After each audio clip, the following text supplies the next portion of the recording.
শের শাহর কবরস্থান এবং ওনার ফ্যামিলির কবরস্থান। একটা হিস্টোরিক্যাল প্লেস, দারুণ লাগছে। আপনারা যারা বিহারে ঘুরতে আসবেন এই জায়গাটা একবার অবশ্যই ভিজিট করে যাবেন। এবং আপনাকে এতটা বলতে পারি, এখানে কি করে সময় কেটে যাবে 1-2 ঘন্টা আপনি নিজেও বুঝতে পারবেন না। আপনি দেখুন জায়গাটা। এখানে মূল আকর্ষণীয় হচ্ছে শের শাহর কবরস্থান এবং ওনার ফ্যামিলির কবরস্থান।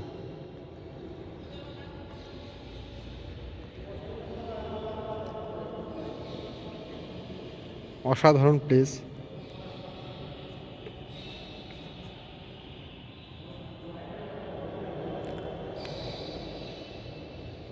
এই ভিতরটা এত নিখুঁতভাবে বানানো হয়েছে, যে কোনো কথা আপনি আসতে বললেও একটা ইকো, একটা প্রতিধ্বনি শোনা যাচ্ছে। আমি বুঝতে পারছি না আপনারা কতটা শুনতে পাচ্ছেন, কিন্তু আপনারা যদি এখানে আসেন তাহলে পুরো জিনিসটা ভালো করে বুঝতে পারবেন। ভারত মাতা কি। দেখুন কত সুন্দর।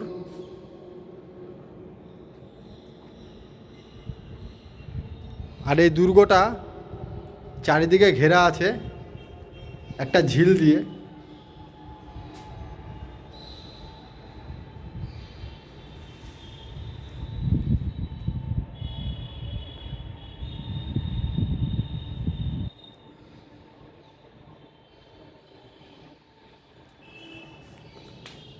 প্রত্যেকটা এরকম গেট দিয়ে আলাদা আলাদা ভিউ পাওয়া যাচ্ছে। প্রত্যেকটা গেটের ভিউ আপনাদেরকে দেখাবো। এখান থেকে একটা দরজা আছে, যে দরজাটা দিয়ে আপনারা ঝিলে নামতে পারবেন।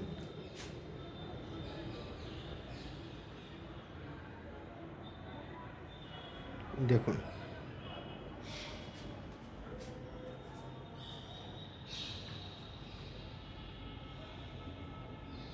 এগুলো সব কবর, কোথাও কোনো নাম লেখা নেই।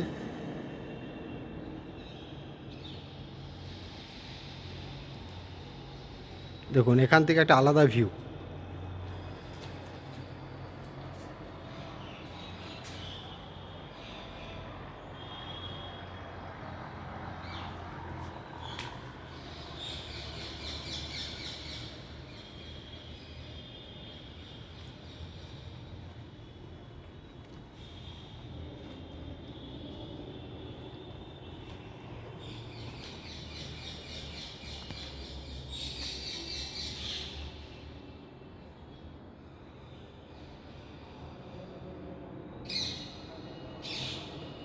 এখানে পুরো ডিটেলসটা দেওয়া আছে।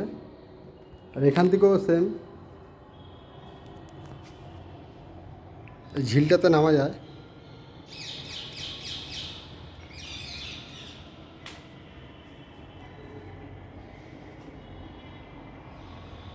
পুরো টোটাল কবরস্থান 1 2 3 4 5 6 7 8 9 10 11 12 13 14 15 16 17 18 19 20 21 22 23 24, টোটাল 24খানা কবর এখানে দেওয়া হয়েছে 24 জনকে। এখন আমি বেরিয়ে বাইরের দিকে যাচ্ছি।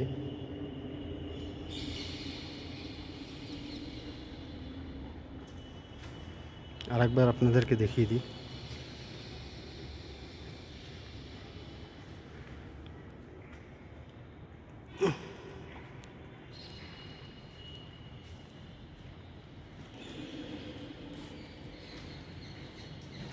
ভিতরটা খুবই ঠান্ডা এবং বাইরেটা খুবই গরম। এখানে জুতো পরে অ্যালাউ নেই, সবাই জুতো এখানে বাইরে রেখে ভিতরে প্রবেশ করেছে।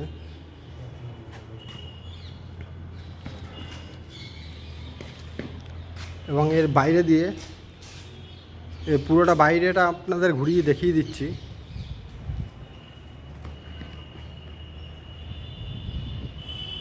দারুণ ভিউ এবং একটা খুব সুন্দর ঠান্ডা হাওয়া দিচ্ছে দেখুন।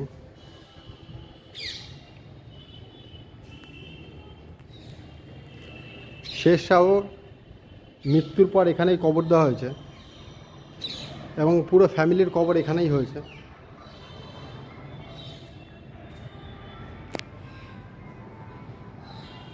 দেখুন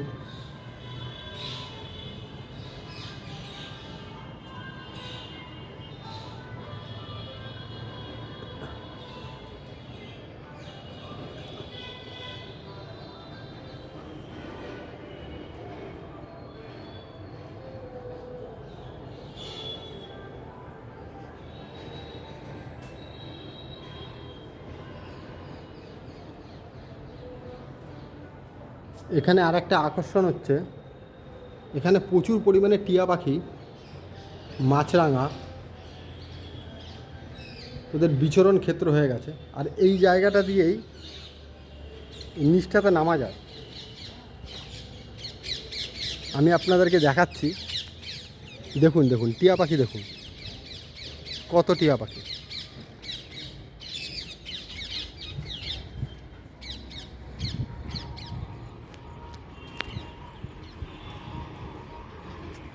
সিঁড়িটা প্রচণ্ড খাড়া,